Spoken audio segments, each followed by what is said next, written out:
अब उनको बयान को तो सभी लोग आप जानते ही हैं, और उन्होंने जिस तरह का बयान दिया वो बहुत ही घृणित है और समाज में विद्वेष फैलाने वाला है, जो कि भारतीय प्रशासनिक सेवा की जो आचार संहिता है उसके विरुद्ध है। दूसरा, वो एससी वर्ग के हैं, लेकिन आईएएस बनने के लिए उन्होंने एसटी वर्ग का प्रमाण पत्र लगा करके और एससी होते हुए एसटी वर्ग का लाभ लिया आरक्षण का। और तीसरा है, वो उनके ऊपर आपराधिक प्रकरण अभी भी चल रहा है और उसमें जेल भी जा चुके हैं वो। और इस तरह से 3 बिंदुओं पर मैंने भारत सरकार को लिखा है कि 3 बिंदुओं की जांच कराई जाए और जांच के आधार पर अगर सही पाया जाए तो उनको पदावनत की जाए, उनकी प्रशासनिक सेवा, भारतीय प्रशासनिक सेवा के पद से हटाया जाए, ऐसा हमने मांग किया। सांसद जी, जब आईएएस अवार्ड हुआ था तो इस चीज़ की छानबीन नहीं होती क्या?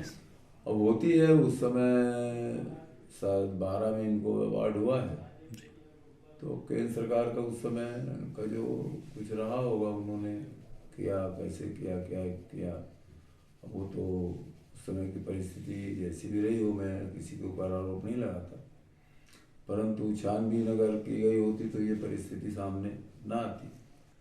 ये किसी एक समाज का नहीं है, आप समझिए, मैं ऐसा मानता हूँ कि जिस किसी भी लड़की ने ये उनका बयान देखा होगा, सुना होगा, पढ़ा होगा, उसके हृदय की आप कल्पना करिए और उसके मन में क्या व्यथा जागृत हुई होगी। इन्होंने पूरी तरह से एक जो महिला सशक्तिकरण का अभियान प्रदेश में और देश में चल रहा है, ऐसे लोग अगर ऐसे कुंठित मानसिकता के लोग प्रशासनिक सेवा, भारतीय राष्ट्रीय प्रशासनिक सेवा में के अधिकारी के रूप में काम करेंगे, उनको जिम्मेवारी दी जाएगी, तो वो कहाँ तक उसमें ये उसको मंजिल तक पहुंचाने का प्रयास करेंगे। मैं समझता हूँ कि ऐसे व्यक्ति को तो बिल्कुल ही सामाजिक दायित्व से मुक्त कर देना चाहिए। सामाजिक दायित्व से मेरा मतलब है सार्वजनिक ये नौकरी से है।